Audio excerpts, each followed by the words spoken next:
नमस्कार. सखी सह्याद्री या कार्यक्रमाच्या या भागात मी गौरी लागू सगळ्यांचं मनपूर्वक स्वागत करते. दिवसेंदिवस वाढत जाणारी शहरं, या शहरांमधल्या टोलेजंग अशा इमारती, 6-6 पदरी रस्ते असतील किंवा मेट्रो असेल, हा पसारा जसा वाढतो आहे त्यासोबतच या शहरांच्या परिघावरती वाढते ती झोपडपट्टी. या झोपडपट्टीमध्ये बऱ्याचदा छोट्या छोट्या गावांमधून स्थलांतरित झालेली कुटुंब असतात किंवा काही वेळेला इतर राज्यांमधून आलेली कुटुंब असतात. ही सगळी कुटुंब स्थलांतरित शहरांकडे होतात ती कदाचित एकाच कारणाने की हे शहर आपल्याला जेवण देईल, आपल्याला वाढवेल, आपल्याला सांभाळेल. पण या झोपडपट्टीमध्ये जेव्हा कुटुंब राहायला येतात तेव्हा भोवती अनेक समस्या असतात. त्या आरोग्याच्या असतात, शिक्षणाच्या असतात, सुरक्षिततेच्या समस्या असतात. या सगळ्या कुटुंबांच्या भोवती एक सुरक्षेचं असं सामाजिक कुंपण म्हणूया ते उभं करण्याचं काम अनेक सामाजिक संस्था करत असतात आणि त्यांच्या या कामामुळेच या सगळ्यांचं जगणं थोडंफार सुसह्य होत असतं. अशा संस्थांपैकीच एक संस्था आहे अन्नपूर्णा परिवार. 30 वर्षांपूर्वी या संस्थेची स्थापना झाली आणि आज या झोपडपट्टीमध्ये राहणाऱ्या महिलांसाठी ही संस्था काम करते. ही संस्था या झोपडपट्टीतल्या महिलांना मायक्रो फायनान्स म्हणजे लघु वित्त पुरवते, तसंच मायक्रो इन्शुरन्स म्हणजे लघु विमा त्याचं पाठबळही उपलब्ध करून देते. या संस्थेच्या संचालक आणि अध्यक्ष डॉक्टर मेधा पुरव सामंत आज इथे स्टुडिओमध्ये उपस्थित आहेत. आपण त्यांच्याशीच बोलूया आणि अन्नपूर्णा परिवाराची ही गाथा त्यांच्याकडनं जाणून घेऊया. मेधाताई नमस्कार. नमस्कार. स्वागत आहे तुमचं. धन्यवाद. तुमच्या कामाला 30 वर्ष झाली आहेत, पण हे काम सुरू करताना ते केवळ महिलांसाठी सुरू करावं, या महिलांना सक्षम करणं गरजेचं आहे, ही भावना मनामध्ये कशी निर्माण झाली? मी बँक ऑफ इंडियात नोकरी करत होते आणि बँकिंग सेवा गरीब महिलांपर्यंत पोचत नाहीत हे मी अनुभवत होते. आणि मी बँकेमध्ये असतानाही महिला कर्मचाऱ्यांच्या संघटनेसाठी काम करत होते, त्यामुळे महिलांचे प्रश्न हा जिव्हाळ्याचा विषय होताच. आणि गरीब महिलांपर्यंत बँकिंग सेवा पोचत नाहीत कारण त्यांच्याकडे तारण द्यायला काही नसतं, त्यांच्या ओळखीचे सुशिक्षित जामीनदार नसतात, त्यांच्या नावावर कुठलीही मालमत्ता नसते आणि त्यामुळे त्यांच्यापर्यंत बँकिंग सेवा पोचवाव्यात ही माझी प्रेरणा बनली आणि तेच पुढे माझ्या आयुष्याचं ध्येय बनलं. त्यामुळे साहजिक महिलांना वित्त सेवा पुरवणं हे स्वप्न डोळ्यासमोर ठेवून बँक सोडली. पण त्या कुटुंबातली महिलाच का असं मला विचारावं असं वाटतंय, कारण अनेकदा निर्णय घेण्याचं स्वातंत्र्य महिलेकडे नसतं, पण संसार तर तिला चालवायचा असतो. म्हणजे पुरुष कामानिमित्त घराबाहेर जातो, मुलं शिक्षणासाठी बाहेर जातात, पण एका अर्थाने संसाराची सगळी जबाबदारी त्या बाईवर येऊन पडते आणि आज मी काय शिजवू असा प्रश्न मोठा तिच्या पुढे उभा राहतो. तर असा काही विचार होता का की तिला मदत करावी? महिला ह्या आपण जेव्हा बघतो त्या नुसत्याच एक रिप्रोडक्टिव्ह रोलमध्ये किंवा म्हणजे ती पत्नी, माता, सून, सासू, बहीण ह्या रूपात बघतो, पण ती या समाजाचा एक प्रॉडक्टिव्ह हिस्सा आहे, या समाजातला एक उत्पादक घटक आहे. ह्या नजरेतून तिच्याकडे बघितलं पाहिजे हे माझ्या जेंडरच्या शिक्षणाने मला शिकवलं. आणि त्यामुळे मला असं वाटलं की ती नुसती घरातल्यांचं जेवण खाणं बघत नाहीये, नवरा कमवतोय पण त्याला हे स्वातंत्र्य आहे की माझ्या कमवलेल्या रुपयातला पैसा मी घरीच दिला पाहिजे असं नाही, मी माझ्या स्वतःवर खर्च करीन. पण बाई जेव्हा कमवते तेव्हा तिला ही चिंता असते. विशेषतः मी ज्या सामाजिक कनिष्ठ सामाजिक स्तराबद्दल आपण बोलतोय, झोपडपट्टीतल्या महिला, त्यांच्याविषयी बोलताना तिला रुपया घरी न्यायचा असतो, कारण संध्याकाळी तिच्या मुलांच्या तोंडात घास पडला पाहिजे ही प्रेरणा तिची असते. आणि जे कमावतो आहे त्यातलं थोडस साठवायची पण साठवायला पण तिलाच लागतं, कारण पुरुष त्याचा विचार करत नाही तिथे. आणि त्यामुळे तिच्या खांद्यावर भार अनेक असतात आणि तिच्या नावावर कोणतीही मालमत्ता नसते, तिला कुठल्याही निर्णयाचा अधिकार नसतो. अशी ती सगळ्या ओझ्यांनी पिचली गेलेली ती स्त्री, आणि तिच्या पाठीशी उभं राहणं हे आम्ही अन्नपूर्णा परिवाराचं सुरुवातीपासून ध्येय मानलं. 30 वर्षापूर्वी जेव्हा तुम्ही हे काम सुरू केलं किंवा अन्नपूर्णा परिवाराची स्थापना झाली, तेव्हा तुमच्या बरोबर कोण कोण होतं आणि कशी झाली ही सुरुवात? खरं सांगायचं तर अन्नपूर्णा परिवाराची स्थापना करताना माझ्या बरोबर तसं कोणीच नव्हतं. माझ्या पाठीमागे शुभेच्छा द्यायला माझे पती, आई, वडील तेव्हा माझे वारलेले होते, किंवा काही मित्रमैत्रिणी इतकेच असतील. प्रत्यक्ष काम करताना मी आणि माझ्या महिला, म्हणजे ज्या महिलांसाठी मी काम सुरू केलं, शेवंताबाई, लक्ष्मीबाई आणि त्यांच्या गटातल्या 9 बायका, म्हणजे जो आम्ही सुरुवातीचा गट, आणि त्या गटाला मी पहिलं 1,000 कर्ज दिलं, त्याच होत्या माझ्या बरोबर. पण या सगळ्या पुण्यातल्या, म्हणजे पुण्यातल्या झोपडपट्टीत गोसावी वस्तीत राहणाऱ्या, पौड फाट्याला भाजी विकणाऱ्या, अशा अगदी साध्या सुद्धा अशिक्षित महिला, त्यांना सही सुद्धा येत नव्हती, पण माझ्या सुरुवातीच्या सहकारी त्याच होत्या. तुमच्याकडे येण्यापूर्वीच त्यांचे व्यवसाय सुरू झालेले होते, छोटे छोटे काही करत होत्या? हो, व्यवसाय म्हणजे सांगू का, आता त्यांचे व्यवसाय हे काही व्यवसाय करूया अशा जाणीवेतून नसतात. बरोबर. रोजीरोटी कमवण्यासाठी काय केलं तर मला 4 पैसे संध्याकाळी घरी येतील, तर त्या कांदा बटाटा विकत होत्या. कांदा बटाटा, मिरची, कोथिंबीर हे विकणाऱ्या महिला. त्यामुळे असं काही त्या व्यवसायाला काही व्यावसायिक स्वरूप नव्हतं. मी माझ्या बँकेतून येताना रोज भाज्या त्यांच्याचकडून घेत होते, त्यामुळे मी पाहतही होते की त्या किती बेंबीच्या देठापासून ओरडून तो माल खपवतात.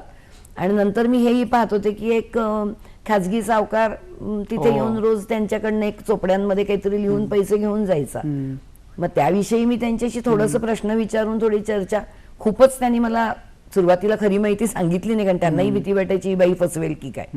जेव्हा 1 वर्ष 2 वर्ष आमची गप्पा गोष्टी, दोस्ती वगैरे झाल्यावरती त्यांनी त्यातनं मग त्यांना लक्षात आलं नाही या बाईंच्या मनात खरोखरच काहीतरी कळकळ आहे. मग त्या म्हणाल्या, नेतोय आम्ही कर्ज काढतो, अण्णाचं कर्ज काढतो. म्हणजे थोडक्यात खाजगी सावकारीच्या त्या बळी होत्या हेही दिसलं. व्यवसाय हा अगदी किरकोळ व्यवसाय, म्हणजे तेवढं त्या व्यवसायातल्या उलाढालीतून त्यांना जेमतेम पोटापुरतं सुटत होतं.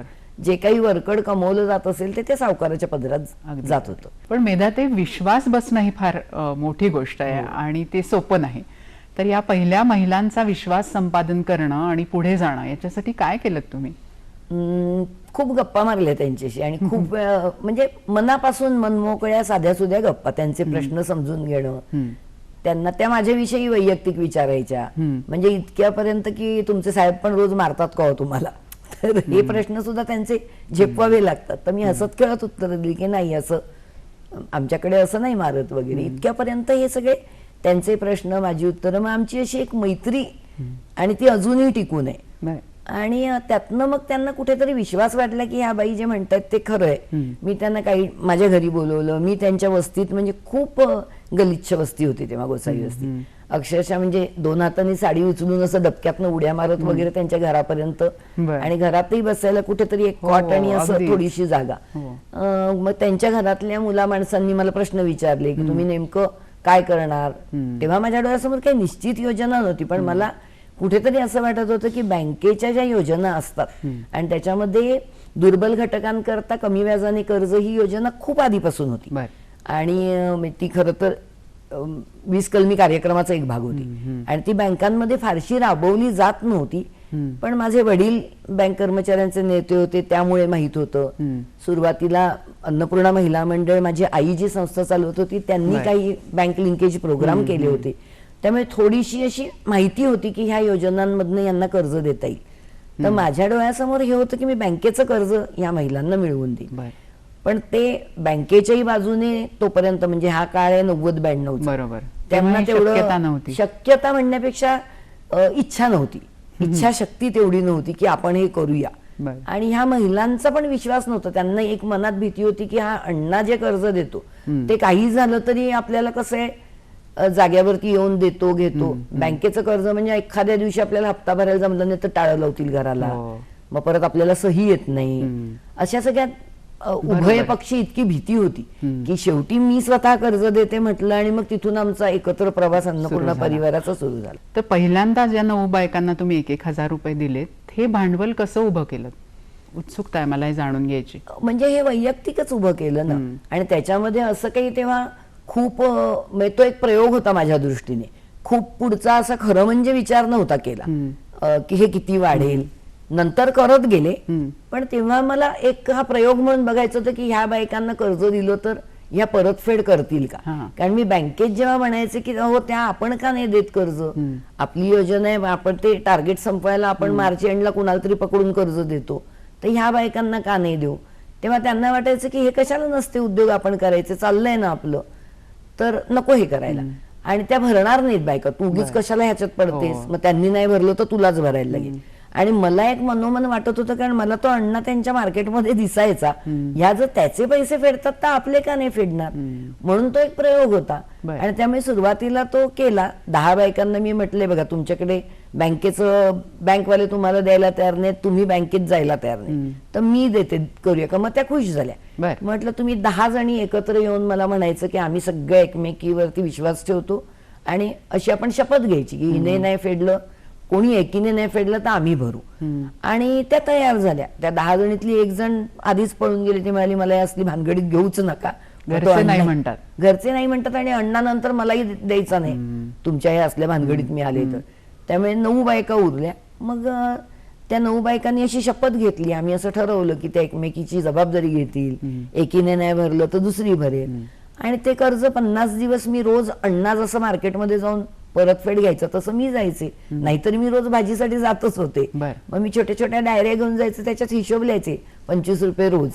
आणि ते त्यांनी छान फेडलं. आणि भीती नाही वाटली कधी की परतफेड नाही केली तरी जबाबदारी आपली आहे? 9,000 होते आणि ते काही दुसऱ्या कोणाचे नव्हते. त्यामुळे नाही फेडले तर आपले बुडले. एक प्रयोग तर झाला. मेधाताई, क्षणभराची आपण विश्रांती घेऊया. सखी सह्याद्रीच्या या भागात पुन्हा एकदा तुमचं मनपूर्वक स्वागत. आपण आज बोलतो आहोत अन्नपूर्णा परिवाराच्या डॉक्टर मेधा पुरव सामंत यांच्याशी. आर्थिक स्रोत तुम्ही याच्यासाठी कसे उभे केलेत आणि आज या परिवाराच्या किती सदस्य आहेत, किती जणींना तुम्ही मदत करत आहात? आत्ता ह्या अन्नपूर्णा परिवाराच्या 1,25,000 शेअर होल्डर आहेत. आणि त्या पुण्यात आणि मुंबईतल्या झोपडपट्ट्यांमध्ये राहतात. अच्छा. आणि त्यांच्या कुटुंबातील सर्व सदस्य मिळून 2.5 लाख लोक आमच्या जीवन विमा, आयुष्य विमा ह्याचे सहभागी सभासद आहेत. आर्थिक स्रोत म्हणाल तर सुरुवातीला असंच इथून तिथून घेणं, कधी नवऱ्याकडून, कधी आईकडून, कधी स्वतःचे. मग मी बँक सोडली, मग असे पैसे उभे करत गेले. पहिली 3 वर्ष होईपर्यंत कुणीच आपल्याला कर्ज देत नाही. 3 वर्षानंतर स्वतःची संस्था रजिस्टर करणं, मग त्याला मदत उभी करणं, असं सगळ्या प्रवासातून गेलो. आणि संस्था म्हणजे 1, 2, 3, 4 आता 6 संस्थांचा समूह अन्नपूर्णा परिवार झाले. यापैकी प्रत्येक संस्था वेगळं कार्य करते, त्याबद्दल नंतर बोलू. अन्नपूर्णा महिला कोऑपरेटिव्ह क्रेडिट सोसायटी ही आता जी प्रमुख संस्था आहे ज्याच्यातून आम्ही कर्जाची उलाढाल करतो. त्या संस्थेला आता गेल्या अनेक वर्षांपासून आम्ही बँका, सार्वजनिक बँकांकडून कर्ज घेत आलो. तसंच आमच्या कर्जदार सभासदांच्या छोट्या छोट्या ठेवी, अगदी 5 रुपये, 10 रुपये, 25 रुपयापासून, त्या ठेवीतून आता जवळजवळ 90 कोटीची सभासदांच्या ठेवी आहेत. शिवाय आपल्यासारखे सुशिक्षित नागरिक ज्यांना आम्ही सामाजिक गुंतवणूकदार म्हणतो, त्यांच्या जवळजवळ 90 कोटीच्या ठेवी आहेत, कारण आम्ही व्याजाचा दर छान देतो.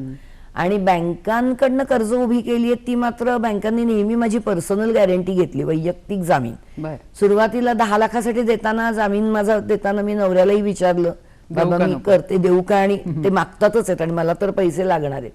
तर तो म्हणाला तू जे करशील ते नीट करशील, विचारपूर्वक, याची मला खात्री आहे, दे. तेव्हा जेवढी भीती वाटली तेवढी आता 35 कोटीला मी जामीन आहे, मला अजिबात भीती वाटत नाही. कारण आज 30 वर्ष महिलांनी अगदी हे सिद्ध केलेलं आहे. आणि शेवंताबाई आणि जहिदाबाई या म्हणजे सुरुवातीच्या खूप आवडत्या मैत्रिणी महिला आहेत, ज्या सुरुवातीच्या म्हणजे 92 सालापासूनच्या. आणि मी म्हणते बँकवाल्यांना, आता मी सही करते जेव्हा, तेव्हा मी म्हणते की अहो कर्ज तर शेवंताबाई आणि जयीदाबीच फेडतायत, मेधाताई कुठे कर्ज फेडतायत, पण तुम्हाला त्यांचा विश्वास नाही म्हणून तुम्ही माझी सही घेताय. आणि समजा त्यांनी पैसे फेडले नाहीत तरी तुम्ही माझ्याकडून वसूल करूच नाही शकणार, कारण मी काय 35 कोटीची प्रॉपर्टी अन्नपूर्णाच्या जीवावर किंवा कशी उभीच नाही केलेली. तर त्यामुळे तो शेवटी प्रवास हा असा खडतर होता. आणि इतक्या 30 वर्षात इतके उलाढाली झाल्या, समाजामध्ये उत्पात झाले, आर्थिक मंदी, चढ उतार, आत्ता कोविड, त्याच्या आधी नोटाबंदी, अशा अनेक उलाढालीतनं गेल्या, पण आमच्या महिलांनी खरोखर विश्वास सार्थ केला.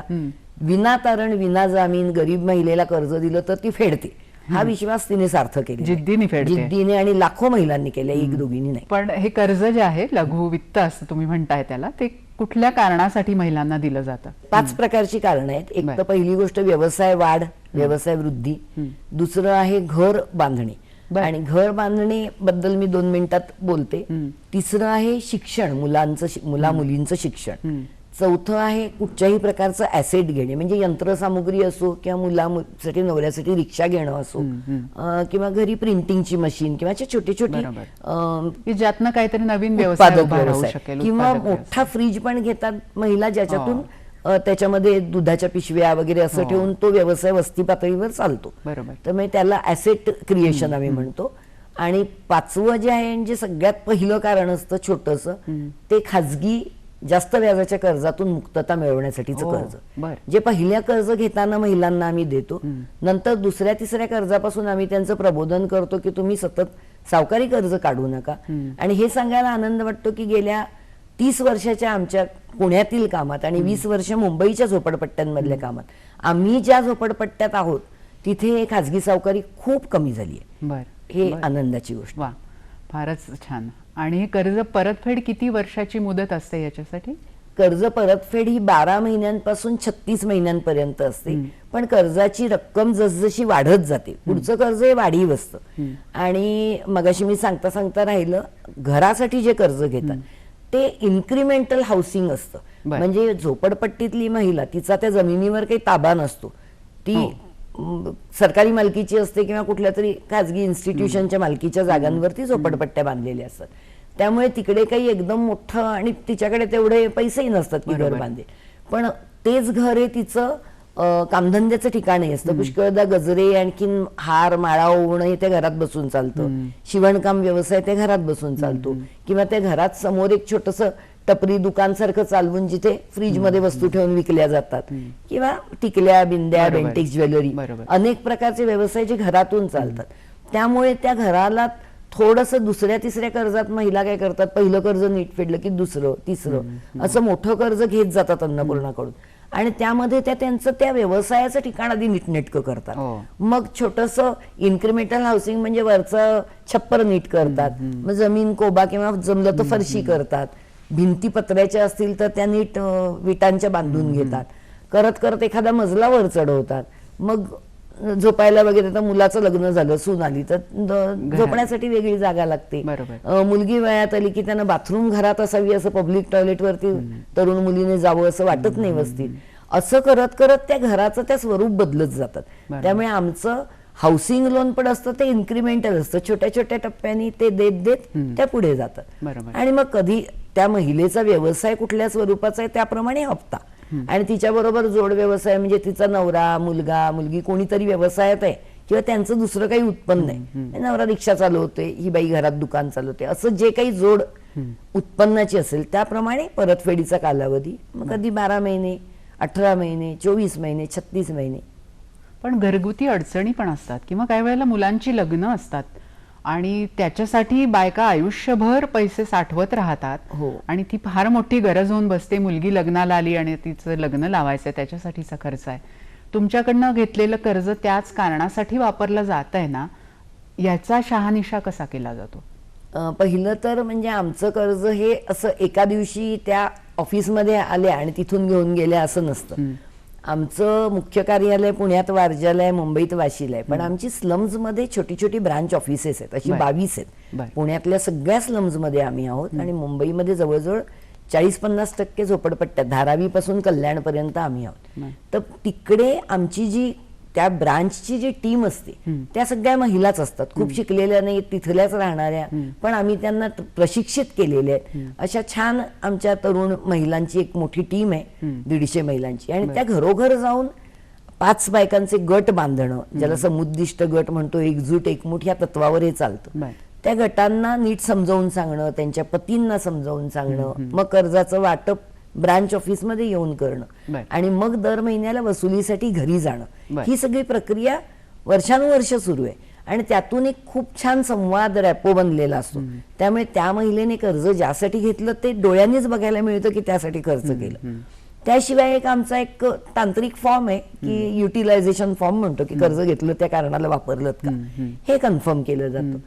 पण सरतेशेवटी इथे सांगते, हे गरीब लोकांचं ताटवाटी हे मिक्स असतं. ते ताटात वाटी आणि वाटीत वेगळे पदार्थ 4 वाट्या भरलेले असे नसतात, ते सगळं एकमेकात मिक्स होतं. त्यामुळे तिने कर्ज घेतलं असेल जरी धंद्यासाठी, व्यवसायासाठी, तरी थोडे पैसे घरात जर कार्य आलं त्याच्यात खर्चही केले जातात, परत ते त्यातून काढून व्यवसायात घातलेही जातात. अशी उलाढाल चालते आणि तेवढी फ्लेक्झिबिलिटी आम्ही त्यांना देतो. ही फार महत्वाची गोष्ट आहे, कारण ही फ्लेक्झिबिलिटी नसली तर महिलांचे रोजचे प्रश्न सुटणं अवघड आहे. मेधाताई, 12 वर्ष तुम्ही बँकेमध्ये नोकरी केलीत आणि सगळा बँकिंग व्यवसाय एका अर्थाने बघितलात. तीच तत्व या व्यवसायामध्ये कशी आणलीत आणि त्याच्यासाठी कशी मेहनत घेतलीत? एक तर सांगते, बँकिंग व्यवसायात आपण काम केल्यामुळे एक शिस्त अंगी बाणते, जी कुठच्याही फायनान्शियल क्षेत्रात, वित्त सेवा क्षेत्रात खूप उपयोगी पडते. ती मला उपयोगी पडली. म्हणजे आम्हाला मुळामध्ये 30 तारखेला बॅलन्सिंग करायची सवय असते.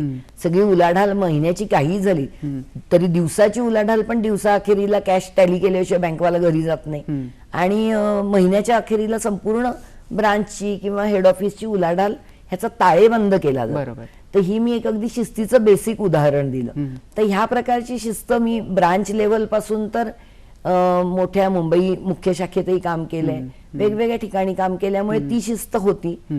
स्वभावतः माझ्या अंगात शिस्त आहे, जी आर्थिक क्षेत्रासाठी खूप गरजेची आहे. म्हणजे आज उत्साह वाटला म्हणून अमुक एक केलं आणि 4 दिवसांनी त्या कामाची आवड संपली, दुसरं काहीतरी करूया असं आर्थिक क्षेत्रात काही थोडा नाही, सातत्य खूप लागतं. आणि बँकिंग व्यवसायापासून खूपच शिकायला मिळालं. पण हेही सांगते, बँकिंग व्यवसाय एका म्हणजे तारण जामीन देऊ शकणाऱ्या ग्राहकापर्यंतच पोचतो. तो सामान्य ग्राहकापर्यंत जरी पोचला तरी तारण आणि जामीन ज्यांच्याकडे त्यांच्यासाठीच. आणि आम्ही तिथून खाली सुरू होतो, ज्याच्याकडे तारण नाही, जामीन नाही तिथे. त्यामुळे बँकेची तत्व घेऊन ती ह्या वर्गाला लावताना की ज्यांच्याकडे काहीच नाही आणि त्या वसुली करतील ह्याचा अंदाज बांधायचा, जो एक ब्रांच मॅनेजर समोरच्या ग्राहकाचा बांधत असतो. सगळी बॅलन्स शीट दिसते, सगळं दिसतं, तरी त्या पलीकडे हा व्यक्ती फेडेल किंवा नाही, हा तारतम्य भाव ब्रांच मॅनेजरला प्रत्येक कर्ज देताना बाळगावा लागतो. तो आम्हाला प्रत्येक 10,000च्या कर्जाला, आणि मला सुरुवातीच्या 1,000च्या कर्जालाही तो बाळगावाच लागला की ही भरेल किंवा नाही. मेधाताई, क्षणभराची आपण विश्रांती घेऊया. सखी सह्याद्रीच्या या भागात पुन्हा एकदा तुमचं मनपूर्वक स्वागत. आपण आज बोलतो आहोत अन्नपूर्णा परिवाराच्या डॉक्टर मेधा पुरव सामंत यांच्याशी. व्यावसायिक शिस्तीने आज तुम्ही अन्नपूर्णा परिवारामध्ये काम करत आहात. पूर्वी आपण म्हणायचो की समाजसेवा म्हणजे त्याग, आणि त्यागाची भूमिका ही सगळ्यात महत्वाची असायची. पण व्यावसायिक शिस्तीने, त्या दृष्टिकोनाने सुद्धा समाजसेवा करता येते, हा एक वस्तुपाठ तुमच्या रूपाने आम्हाला दिसतो आहे. पण ही पायवाट तुम्ही केली आहेत आणि पायवाट मोठी केली आहेत असं आपण म्हणूया. हे सगळं काम कसं घडलं गेल्या 30 वर्षामध्ये? कारण हा बदल आहे फार मोठा. त्यागाकडून एका व्यावसायिकतेकडे तुम्ही नेले आहेत अन्नपूर्णा परिवाराला, तर हा बदल कसा घडवलात? माझे आई आणि वडील जे ज्या पद्धतीने सामाजिक क्षेत्रात काम करत होते, त्यामुळे त्याग ही मनावर बिंबलेली एक व्हॅल्यू किंवा एक हे होता संस्कार. परंतु मी कामाला सुरुवात जी केली अन्नपूर्णा परिवाराच्या, त्यानंतर लक्षात आलं की मला जर पैशाचे स्रोत उभे करायचे असतील तरी व्यावसायिक घडी बसवावी लागेल. त्यानंतर मला सहकारी मिळवायचे असतील तरी सगळ्यांनाच जर मी म्हटलं की तू त्याग कर, तुझी नोकरी सोड आणि ह्यात जोडलं जा, तर शक्य नाही. तरी पण आनंदाने सांगते की माझ्या बँकेतल्या काही मैत्रिणी किंवा इतर सामाजिक चळवळीमधल्या काही मैत्रिणी किंवा माझ्या वडिलांचे सहकारी असलेले बँक कर्मचारी नेते, ह्यातले अन्नपूर्णा परिवाराचे संचालक मंडळावर हळूहळू आले, त्यांनी सगळ्यांनी पण खूप सहभाग घेतला, हे घडत गेलं. तरी पण जेव्हा तरुण सहकारी अन्नपूर्णा परिवाराचे स्टाफ म्हणून, कर्मचारी वर्ग म्हणा किंवा कार्यकर्ते म्हणून उभे करायचे असतील, तर त्यांना त्यांची आर्थिक गरज आपण भागवावीच लागेल ना. आणि हे सगळे विचार करत गेल्यावरती ते तशी तशी घडी घालत गेली. त्याच्यानंतर एक वात्सल्यपूर्ण सहकारी संस्था आहे, ज्याच्यातून वस्ती पातळीवर पाळणाघरं चालू होतो. 2 ट्रस्ट आहेत, त्याच्यातल्या एकातून रिसर्च आणि पब्लिकेशनचं काम चालतं, एकातून शैक्षणिक शिष्यवृत्ती देतो एकल मातांच्या मुलांना. तर अशा सगळ्या अन्नपूर्णा परिवाराची उभारणी करताना सहकारी म्हणून तरुण कर्मचारी कार्यकर्ते उभे करताना नीट पगारमान असलं पाहिजे, त्यांना सगळ्या प्रॉव्हिडंट फंड, ग्रॅच्युइटी सारख्या सेवा सुविधा ज्या कुठल्याही कर्मचाऱ्यांना अपेक्षित असतात त्या दिल्या पाहिजेत. ह्याचा नीट अभ्यास केला, विचार केला आणि त्या प्रकारे रचना करत गेले. त्यामुळे आज आमच्याकडे 350 पावणे 400 कर्मचारी आहेत. म्हणजे कोविड होण्याआधी 400 कर्मचारी होते, थोडेफार कमी झाले कोविडच्या काळात स्थलांतरित झाल्यामुळे. तरी पण पावणे 400 कर्मचारी आहेत आणि सगळे आनंदी आहेत. त्यांना सर्व मी सुरुवातीलाच सांगते कर्मचाऱ्यांना की तुम्हाला अन्नपूर्णा परिवार तुमची सगळी काळजी घेणार आहे. तुम्हाला जेही पाहिजे म्हणजे पगार आहे, प्रॉव्हिडंट फंड, ग्रॅच्युइटी, बोनस, दरवर्षी वेतन वाढ, ह्याची काळजी अन्नपूर्णा परिवार घेणार. आणि तुम्ही मात्र मला कार्यकर्ते म्हणून तन मन झोकून काम केलेलं हवंय. आणि आज खरोखर सांगायला आनंद वाटतो की अशा कार्यकर्त्यांची एक मोठी फळी उभी राहिलेली आहे, ज्याच्यामध्ये तांत्रिक पण आहेत, ज्याच्यामध्ये MSW केलेले तरुण मुलं मुली आहेत, ज्याच्यामध्ये डॉक्टर्स आहेत, मेडिकल ऑफिसर्स आहेत, सॉफ्टवेअर इंजिनियर्स आहेत, IT इंजिनियर्स आहेत. अशी एक मोठी आणि वस्ती पातळीवर काम करणाऱ्या अगदी साध्या सुध्या महिला आहेत. या सगळ्यांनी बनलेली ही अन्नपूर्णा परिवाराचा कर्मचारी वर्ग आणि जो खरोखर तळमळीचे कार्यकर्ते असल्याप्रमाणे काम करतो. आणि अर्थात त्यांची सगळी त्यागाची भावना विसरून याच्याकडे वळायला काही अडचण नाही आली. आणि त्याच्यामध्ये पैशाचा हिशोब कधीच नाही, मनाचं समाधान महत्वाचं आणि समोरच्याला चांगली सेवा देणं महत्वाचं. अशा संस्कारांमध्ये जेव्हा तुम्ही वाढलात तेव्हा त्याच्यामध्येच व्यावसायिकता आणणं हे अवघड नाही गेलं?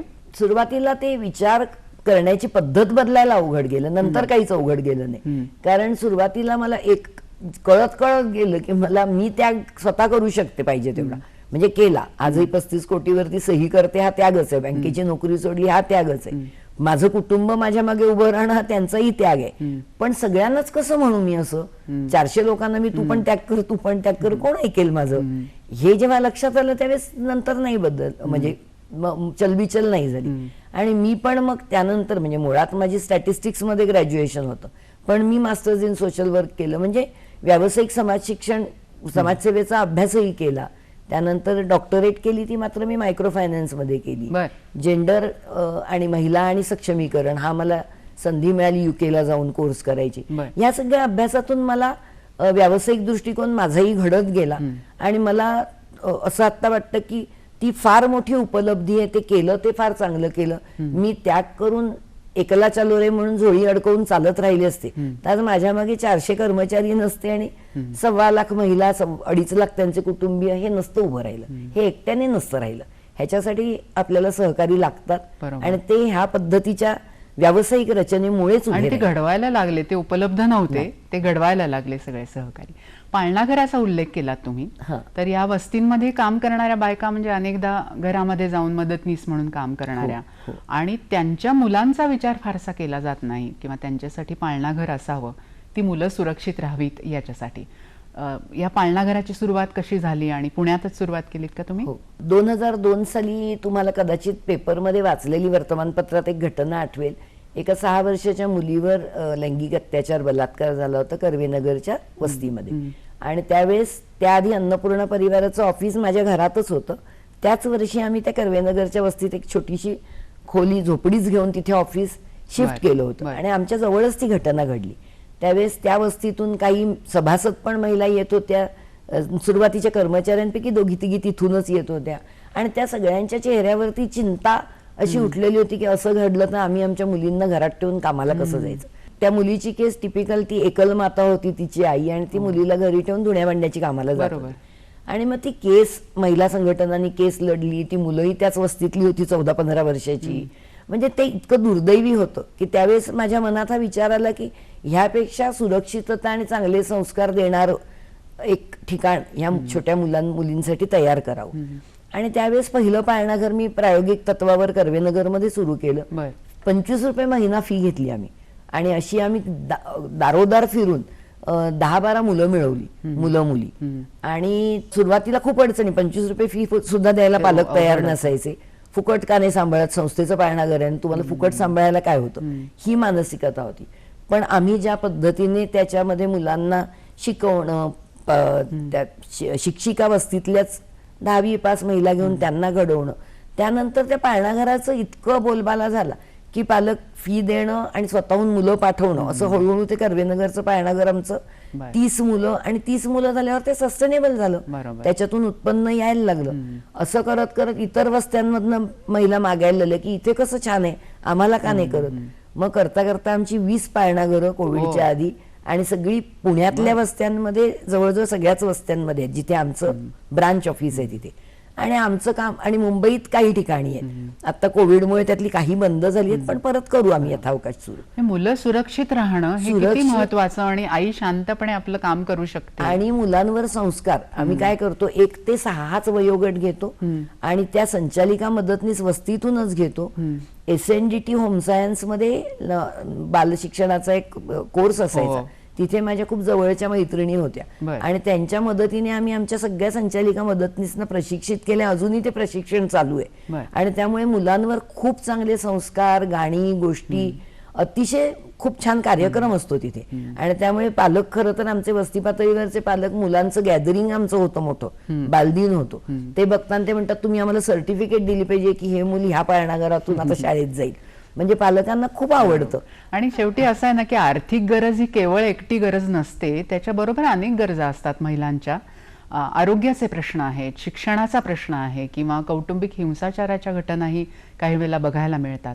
तर या सगळ्या प्रश्नांवर पण तुम्ही काम केलं आहेत का, आणि ते कशा प्रकारचं आहे? ह्याच्यातला प्रामुख्याने अजून दुसरा मायक्रो फायनान्स इतकाच आमचा मोठा प्रकल्प जो आहे तो मायक्रो इन्शुरन्स, म्हणजे लघु वित्त आणि लघु विमा.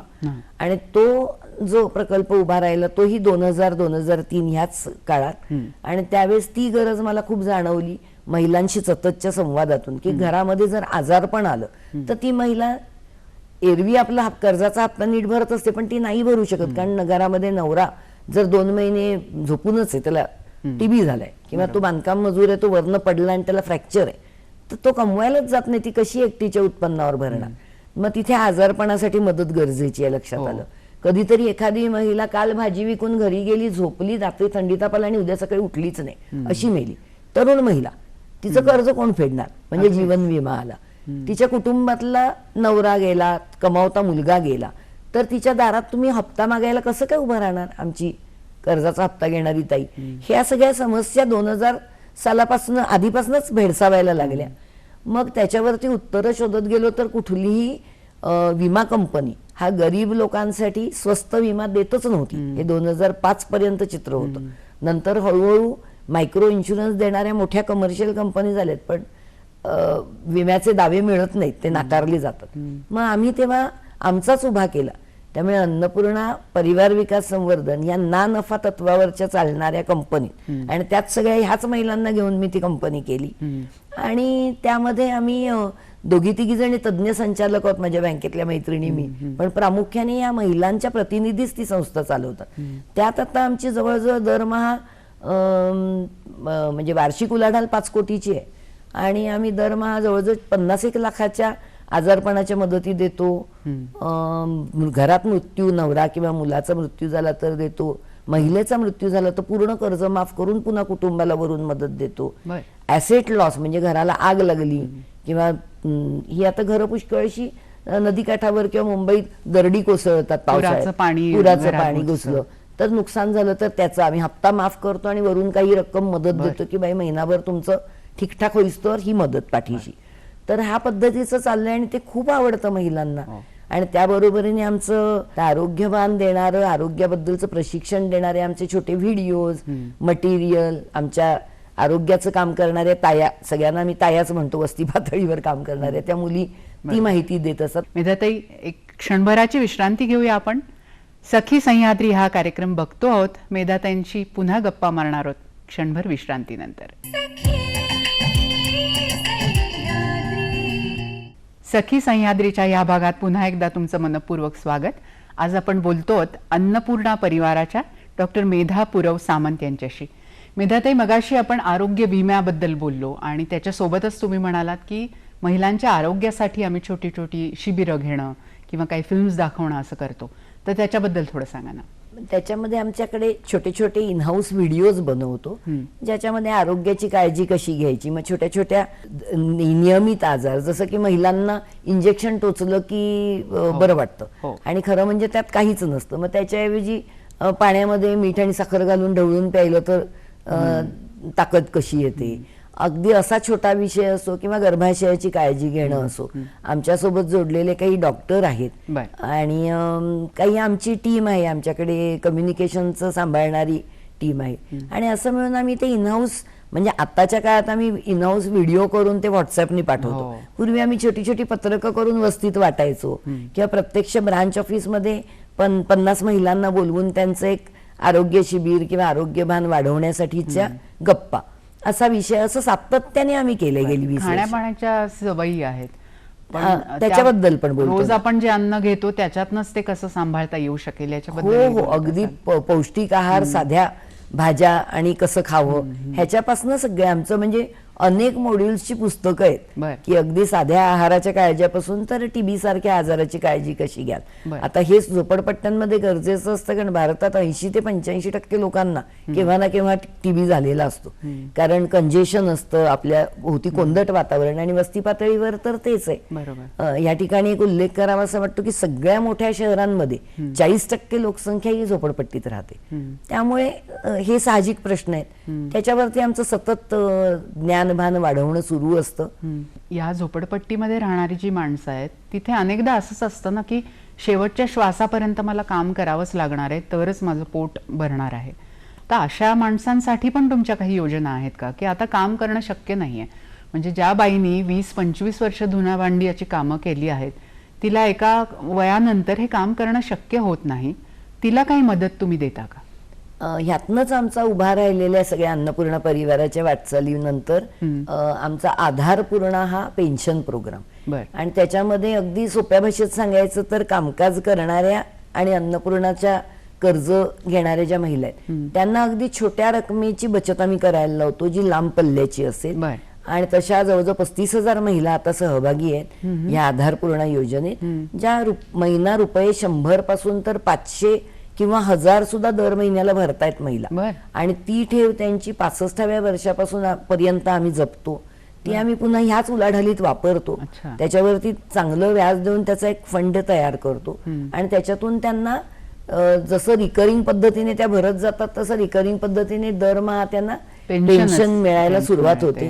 आता आमच्या पुण्यामध्ये एक आणि मुंबईत एक अशा 2 पेन्शनर महिला पेन्शन घ्यायला लागल्या.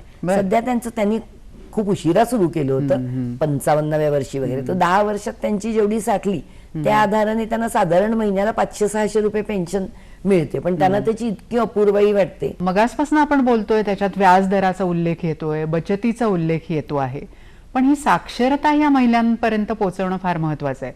या महिला काय, सर्वसामान्य माणसापर्यंतच ही साक्षरता जायला पाहिजे, कारण आपण मनामध्ये कुठेतरी वेल्थ क्रिएशन असं म्हटलं की असं वाटतं अरे काहीतरी चुकतंय आपलं, आपल्या गरजे एवढंच आपण मिळवायला पाहिजे. या समाजासाठी हा प्रश्न वेगळ्या पद्धतीने पुढे येतो, तर याचं प्रशिक्षण कसं दिलं जातं?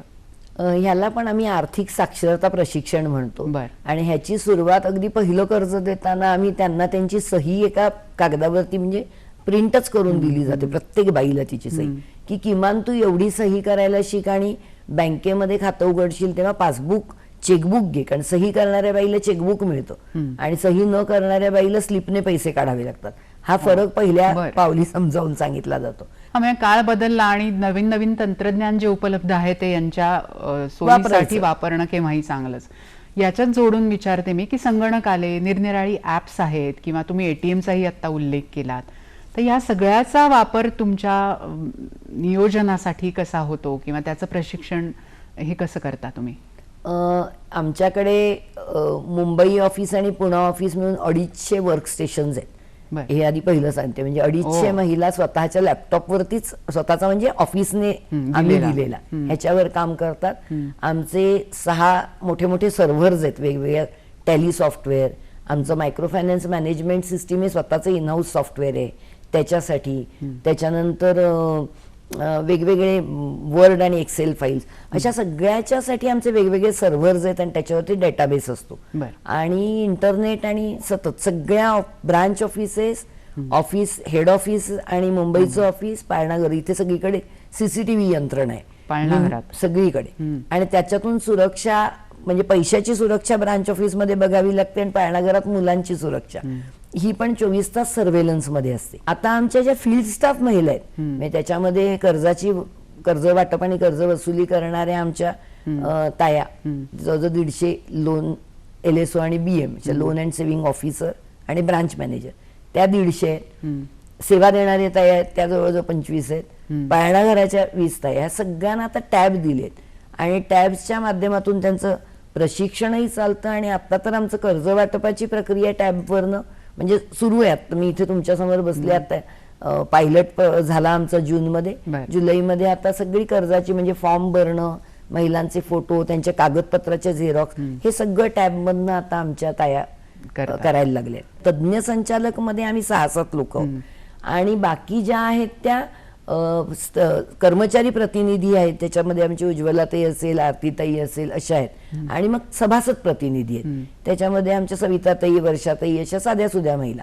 हे सगळेजण आम्ही एकत्र बसतो आणि चर्चा करून निर्णय घेतो. मेधाताई, तुम्हाला खूप मोठा वारसा तुमच्या घरातच मिळालेला आहे. या वारशाबद्दलच आपण बोलूया. काही क्षणांची विश्रांती घेऊया.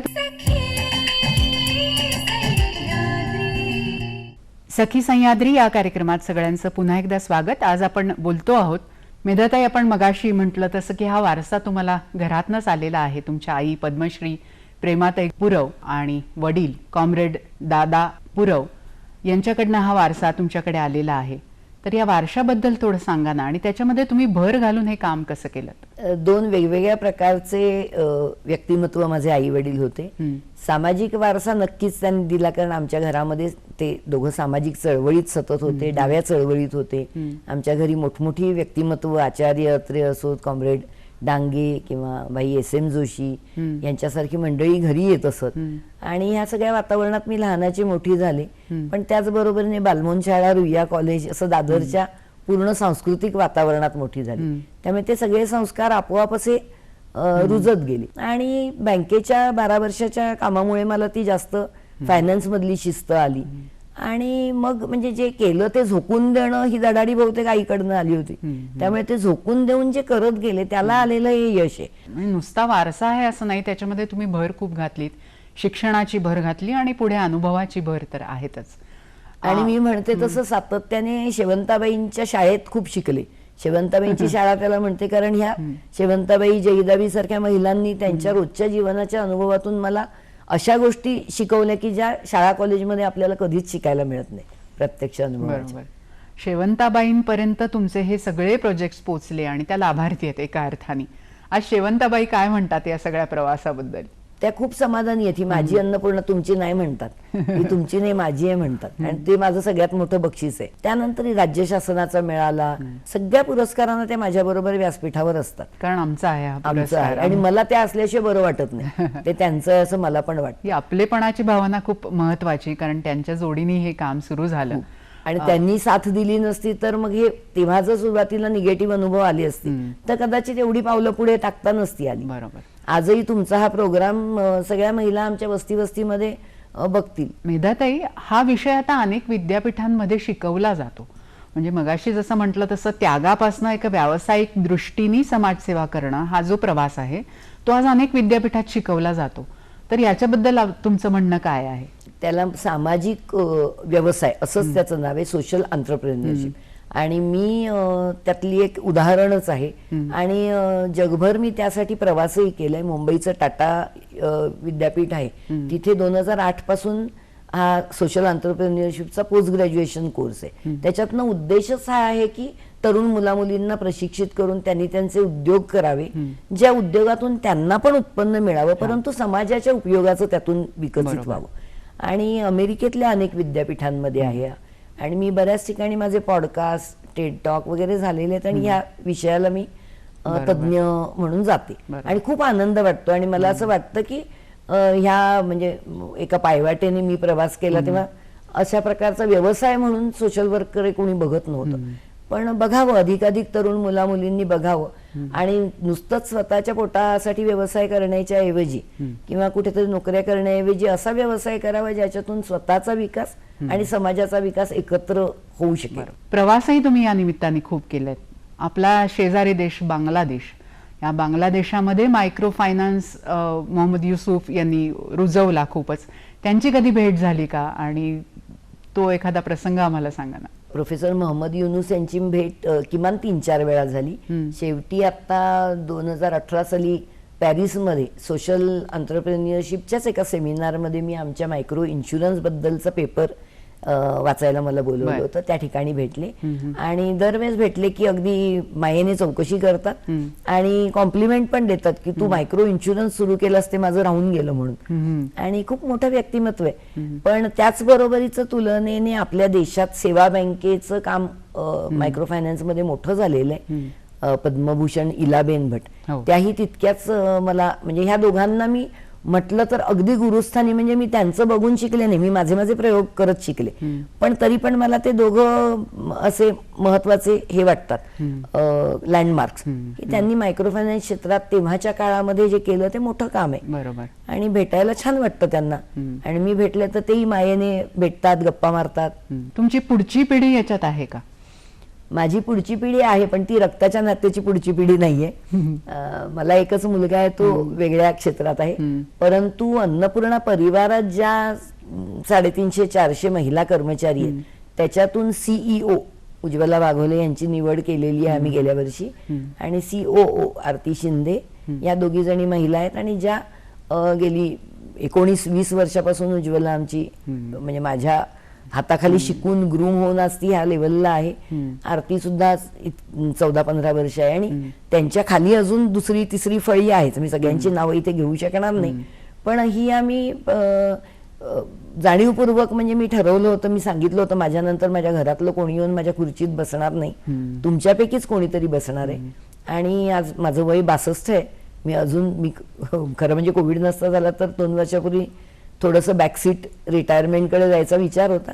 पण पुढच्या 2-1 वर्षात तरी मी 65 पर्यंत नक्की ते पूर्ण काम करणार. नक्की नाही, मी मागे जाईन बॅकसीटवर. कोविड काळाचा उल्लेख झाला. आता अनेक मोठे मोठे व्यवसाय या काळामध्ये बंद पडले पण छोटे छोटे व्यवसाय चालू राहिले किंवा काहींनी ते बदलले, व्यवसाय बदलला पण काम चालू राहिलं.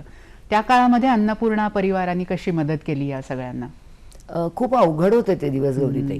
आणि म्हणजे 2020ला मार्चला जेव्हा कोविड आणि सगळी बंदी सुरू झाली, प्रवास बंदी, त्यावेळेस महिला आमच्या सगळ्या स्टाफना आम्ही कामच दिलं होतं की घरून मोबाईलवरनं फोन करून रोज 50-50 महिलांना आधार द्यायचा.